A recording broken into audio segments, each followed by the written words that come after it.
It is 8:49. We're rolling till 9 o'clock on KCMO Talk Radio, and it is that time of the week. Let's do it.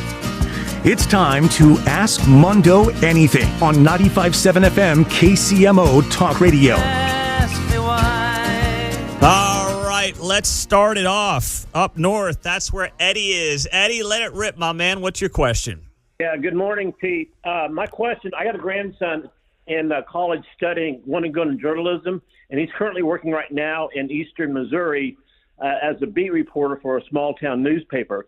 I want to relate that. When you were out in western Oklahoma doing your radio gig, was that part of a plan to get experience to come back here, or was that just you go out there and you're just going to see what happens? It's a good question, Eddie. Well, for me, it was a chance to do a lot of things and screw up a lot in a place where there were not a lot of people and a lot of listeners. It really is that simple. And it's not as much part of the game plan anymore, but if you want to get into broadcasting, whether it's TV or radio and newspapers as well, you start in a place where you can kind of work out all the kinks and figure out what you're going to do, as they say in broadcasting, maybe find your voice.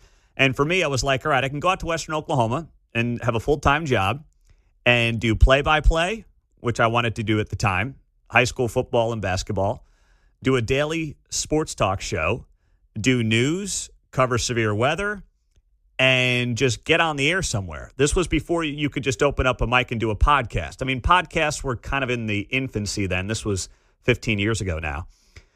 But that was the only way to do it. I think the problem now is a lot of young guys and gals, they don't want to do that. They're just like, well, I'll just go on YouTube. And some of them will hit it. Most of them will never make a career out of it. But you go into a radio station, into a TV station in a smaller community, and you figure out the ins and outs, and you get on the air. I also wanted to be on the air, and I wasn't going to be put on the air in a major city coming out of college. I wasn't good enough to do that. So where can you actually go out there and do what you want to do? And for me, that's what it was. And, you know, maybe for your, what'd you say, nephew or grandson, that's what that job in eastern Missouri is going to be for them as well. But yes, it was part of a bigger plan. I love my friends down in Woodward, Oklahoma, but I did not want to be there for the rest of my career. That was not part of the plan at all. But I love the people down there. Still friends with them to this day. Claire in Waldo. Ask Mundo Anything. Go ahead, Claire. Okay. Good morning, Pete.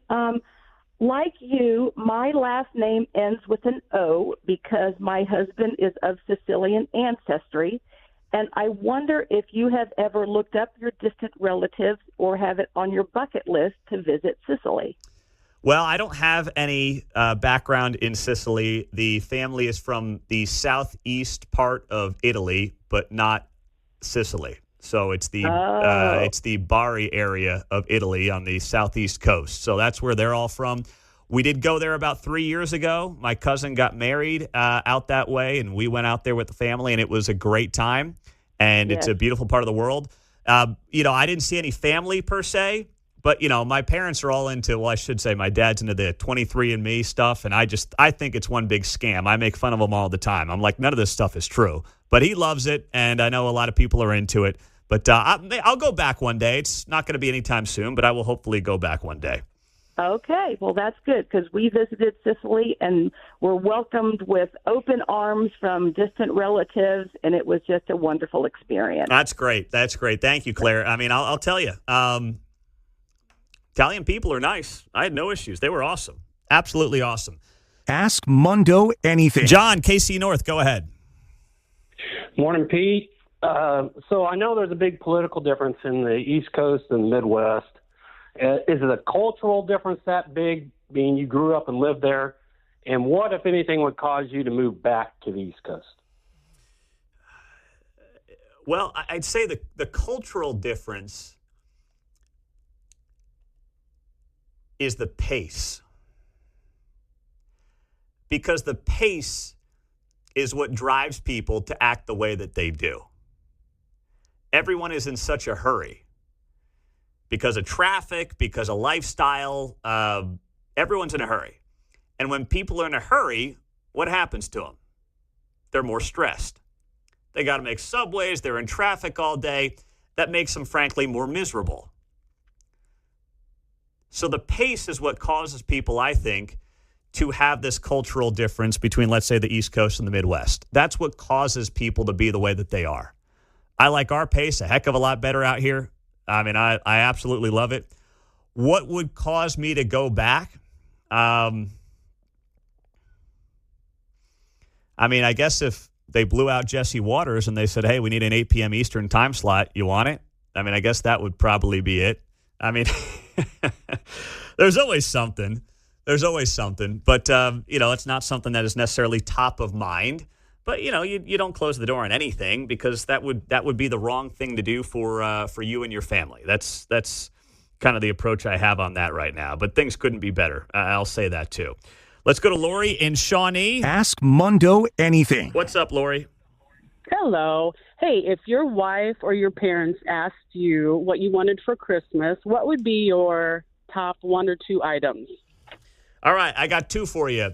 Peace and quiet. How about that? In order. Peace and quiet. Does that work for you? See, I was thinking of something more, wrap it up and put under the tree, but okay.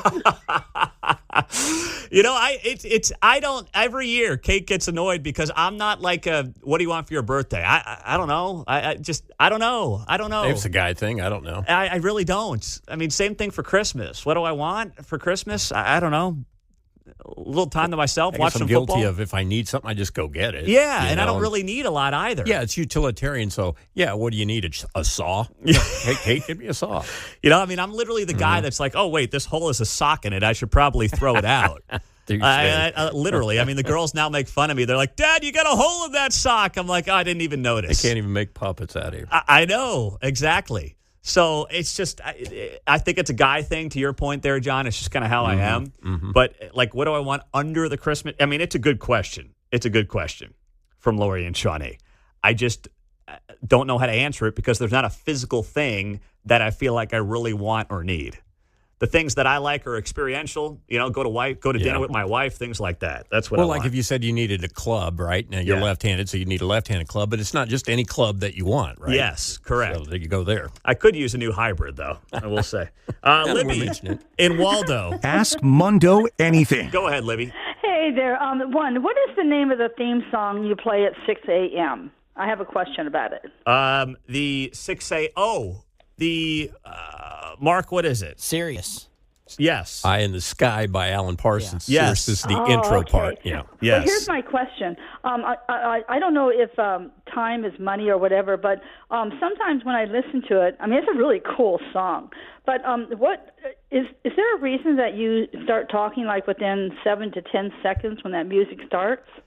Yes, and I will explain that to you very briefly here, Libby. So, yes, we use the Alan Parsons Project. Also, many of you will know it as the Chicago Bulls theme song during the Michael Jordan heyday to open up the show. And I started that, it was all of 2 months ago, because I played the song on the Google Home in the basement when the girls and I were playing hoops, and I was like, I love this song. I love Michael Jordan growing up in the 90s. It's kind of an ode to him, but it's just a great song. I start talking 7 to 10 seconds in because nobody has an attention span anymore. I've got to start talking 7 to 10 seconds in. I mean, I just can't play the song for a minute. I hate radio shows that do these long-winded opens and intros. It's like you're here because of the person that does the show, not because of the intro and not for any other reason. That's why people listen to a podcast or a radio show. So come out of the music, say something quickly that's a take, and get to your point. And that's kind of what we have to do now in this industry to not lose people. So that's why I start talking so quickly and start making a point right out of the gates. I'm not going to be like, oh, how's your day going, Mark? How's your day, John? No one cares. Get to the point, start the show, and let's roll. Well, you do have to talk soon because there's somebody wants to hear the song, and they're like, dude, what do you... Right? Exactly right. Ask Mundo anything in the books. Josh Hawley is next.